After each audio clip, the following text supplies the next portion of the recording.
Bismillahirrahmanirrahim. Khairu awqatika, sebaik-baik time yang kamu punya, waktu yang kamu punya. Jadi time itu bukan jam, jadi sekarang 5:32, bukan itu. Itu namanya jam dinding, Mbak, jam sholat. Waktu itu adalah satu nafas yang kita tarik, satu nafas yang kita keluarkan, itu yang disebut waktu. Berarti waktu kita sebenarnya lebih berharga daripada cuma 1 detik, 2 detik itu. Apa kata beliau? Waktu kamu bernafas, yang paling bagus adalah waktun tashhadu fihi wujuda faqatik. Saat-saat jika engkau melihat engkau lagi butuh kepada Allah Subhanahu wa taala, engkau memerlukan perhatian penjagaan Allah Subhanahu wa taala. Sebelum keluar rumah berdoa, ya Allah jagalah saya. Allah itu senang tuh sama orang yang begitu. Dan itu waktu-waktu paling indah. Bapak sholat 100 rakaat tapi nggak ada rasa memerlukan perhatian Allah, membutuhkan bantuan Allah. Itu lebih baik doa yang tadi, Pak. Itulah alasannya kenapa doa musafir lebih utama daripada doa-doa orang biasa. Karena orang musafir ini dia takut mati. Saya pernah kasih contoh beberapa tahun lalu di sini juga. Awal-awal naik pesawat, dari awal naik sampai turun zikir nggak putus-putus kan? Naik kedua setengah putus, naik ketiga lupa, malah nonton, main handphone. Benar ya? Kenapa? Karena kita sudah terlalu biasa. Jadi manusia begitu. Doa-doa yang dulu kita baca saat kita ketakutan naik pesawat, itu doa pasti sudah dikabulkan Allah 70%. Saya sudah hitung, Pak, doa-doa yang saya baca saat itu Allah udah kasih hampir semua. Tapi pas kita naik pesawat sekarang biasa aja ya. Rasa takut muncul lagi pas turbulen. Jadi kita ini takutnya tidak pernah permanen. Takutnya selalu bi asbab bil awarid, dengan sebab-sebab luar, belum permanen. Kenapa? Nama Allah belum nancap di dalam kalbu. Jadi kita takutnya kepada Allah masih karena faktor-faktor dari luar, belum karena kenal kepada Allah. Orang ini belum disebut arif billah, belum disebut kenal kepada Allah ya. Baru disebut takwa. Dia takut kepada Allah. Jadi waktu kamu terbaik, waktu kita terbaik yang Allah lihat di saat kolbu ini merasa butuh kepada ampunan Allah, bantuan Allah. Wa turaddu fihi ila wujudi dhillatik. Dan waktu kedua, waktu saat engkau merasa tercampakkan di tempat yang hina. Itulah sebabnya orang yang maksiat merasa hina, Allah lebih sayang daripada orang yang taat merasa suci. Jadi saya katakan, wahai diri yang pernah bermaksiat, jangan putus asa kepada Allah. Tapi jangan-jangan itulah saat Allah suka melihat kamu. Beberapa orang nggak pernah maksiat secara zahir, matanya lalu jaga, tangannya dijaga, semua dijaga. Kalau ngelihat ada orang berdua-dua, dia bilang, ih najis, setan, tengahnya ada setan. Kan hadisnya begitu. Kalau berdua, ketiganya setan. Ada yang buka aurat dikit, ahli neraka. Jadi panitia neraka dia, Pak. Kan dia sudah punya daftar ahli neraka, ahli neraka, ahli neraka.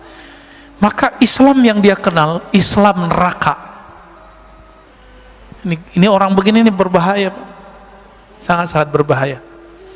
Mungkin dia korban pendidikan neraka. Ya. Dulu waktu kecilnya orang tuanya bilang sholat, kalau nggak sholat neraka. Nah, digituin dulu kali sama orang tuanya. Ini jangan-jangan nih orang tuanya begini-gini nih. Ini antum horor-horor nih wajahnya. Kalau udah ngaji hikam nggak gitu lagi ngajar anak. Ya, ngajar anak bukan dengan ancaman. Ngajar anak dengan pujian dan reward. Kasih dia harapan. Anak soleh bangun. Itu anak kecil lebih senang pada gituin. Anak soleh bangun. anak papa bangun, ahli sorga bangun, gitu Pak. Cara bangunin anak itu dia cepat bangun. Tapi kalau kita bilang, kamu nggak sholat, neraka lo, gitu ya, itu anaknya bangun langsung pikiran dia. Anak-anak korban begini nanti jadi patian neraka, ya. Dia sendiri nggak tahu nasib dia gimana kan. Banyak nggak orang begitu hari ini? Banyak. Pada kita ini buta, ya. Betapa tidak buta. Setiap surat dalam Al-Quran, cari surat At-Taubah, semua memulai dengan Allah mengenalkan diri dan kata Rahman, Rahim, Rahman, Rahim. Emang nggak baca? Emang nggak dengar? Jangan-jangan kita kal himar yahmilu asfara, ya, seperti himar, ya, binatang himar. Apa terjemahan himar? Keledai, ya, yang dia memikul kitab-kitab, tapi dia nggak tahu apa yang dia pikul. Jangan-jangan begitu. Baca Quran, makanya ini mohon maaf loh Pak ya, ini ngajinya agak beda. Saya itu nggak ngajak orang khataman Quran banyak-banyak seperti Imam Syafi'i. Kan kalau Imam Syafi'i baca Quran ngerti, maka beliau emang afdolnya baca Quran banyak-banyak. Selama 4 tahun di Mesir beliau khatam 4.000 kali. Itu setahun 1.000. Coba bagi sebulan berapa kali tuh? Antum hitung sendiri ya. Capean ngitungnya. Ini dari kemarin, dari kecil sampai sekarang, kalau kita hitung itu khataman, kita nggak nyampe Pak. Kita didoktrin kurang sempurna. Doktrinnya sudah oke, tapi kurang sempurna. Habis baca Quran, belajar Quran, khataman, berhenti ngaji Quran. Seharusnya langsung masuk ke ngaji makna Quran. Dulu waktu saya masih MTSN, SMP, selesai khataman, saya belajar ke kampung di seberang. Jadi kita ada 20 menit ke sana. Saya ketemu seorang buya, seorang ulama, dia ngajarin terjemahan Quran.